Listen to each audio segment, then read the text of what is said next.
The advantage was it brought the entire community together to deal with a sensitive topic. We were focusing on addressing HIV with young people under age 25, and in the Nashville community, it narrowed down to young people 12 to 15.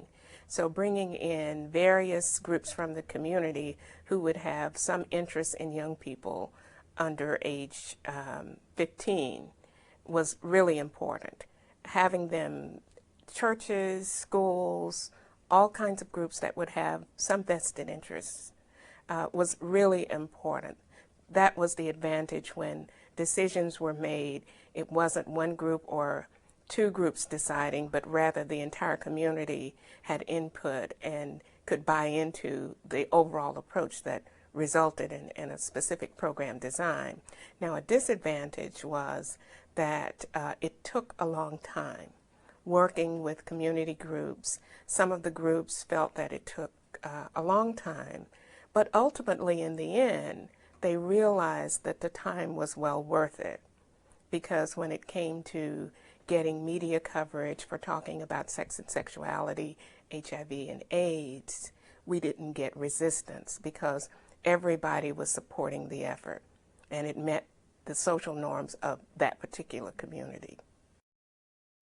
And I think having young people actively involved, who were the target audience, was probably one of the most important parts of the coalition, is that they were actively involved in all the planning and all the meetings, and their perspective was always at the forefront of all the decision making. They served on committees, but it was the training that went along with it that showed that the community really could work together.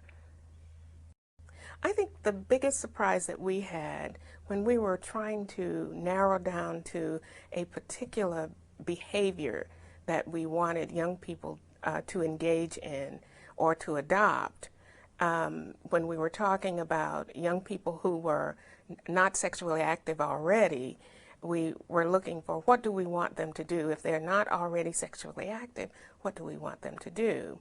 Well, the result was most of the adults in the community really wanted to say until marriage, delay sexual initiation until marriage.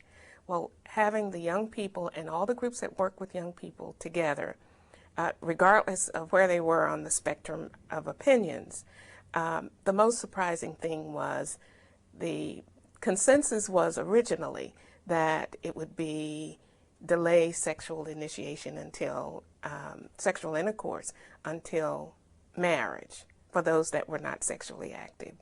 But the real surprise was using data from research that had taken place as a part of the program. The young people in the discussions when the coalition was together and planning the interventions, they said the behavior should be something that really relates to young people, and that behavior is not until marriage. Not that they had anything against marriage, but something that was important to young people. The young people argued and pressed the point that it should not be wait until you're married, but wait until you finished high school, because finishing high school was very important with young people. And with 12 to 13-year-olds, they didn't have a concept of marriage. That just wasn't something that they could truly relate to.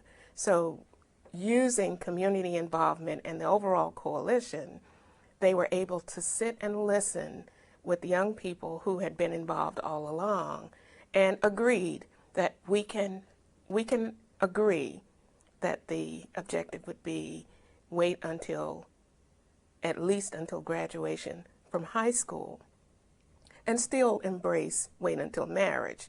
But the community agreed to choose the objective, the behavioral objective, as if for those kids that were not sexually active to wait until graduation from high school. And that was really the thing that was a little bit surprising, in that a community that had all, in a very conservative community, that they would actually agree with young people. But that was the intent, was to use social marketing approaches to plan a program that really took into account the viewpoint of the target audience. What really happened was that the community saw that the evidence pointed specifically to a primary target audience of African American youth, but it also looked at secondary audiences that would be other youth that would be at risk, or just other youth in the community overall. So when it came to the point during community forums that were a part of the program, when people asked, why are you targeting African Americans? There are other groups that are at risk. Why are you choosing those? And young people that were a part of the coalition, who had been trained to be spokespersons for the program, and who had been actively involved in all the committees and those kinds of things, what they were able to do is say to the community in the forum venue that our data supports that we start with this group as the primary audience. It doesn't mean that we won't serve other young people, but our primary audience is African Americans. And when we address this with African Americans, we will move on to other young people in the community, which meant that the community didn't have problems with it, and that they saw that all young people in the community would benefit. Part of the original plan for PMI was to engage the community in a demonstration effort, and as part of that engagement was to plan for sustainability. And what happened after federal funding for the program ended, the community had already bought into the concept of social marketing and the kinds of interventions that were designed through the PMI effort. So the community said, we would like to continue it. At the time when federal funding ended, we had a separate community planning committee just for the Nashville PMI project. But what we chose to do is to incorporate that into other coalitions that were already existing in the community, including other youth advisory groups that were a part of the community.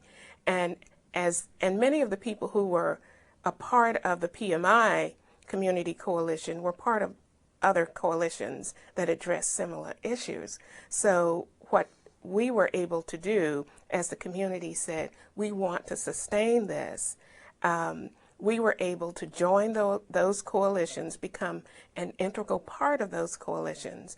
And when local funding became available to address healthy behaviors in young people, including HIV, STD prevention, and teen pregnancy prevention, we were able to translate what we had learned and achieved through the Coalition for PMI into the local coalitions and apply for funding to support what the community said we need for young people. It also shows that you may have to make adjustments.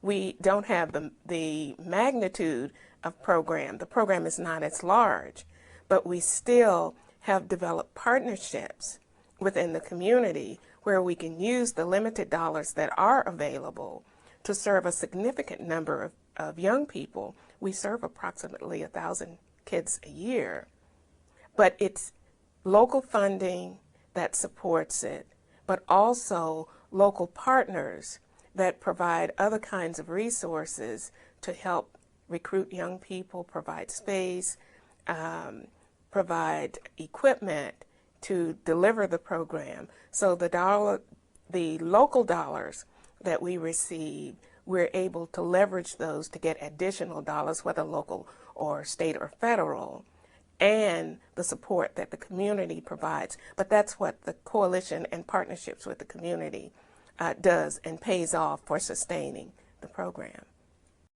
The community, based on the data that it derived from research about HIV, STDs, teen pregnancy, and just teen sexuality issues and the problem with STDs, they were able to take the data that was available on the community to see that they needed to do something more than the conservative nature of the community really was ready for.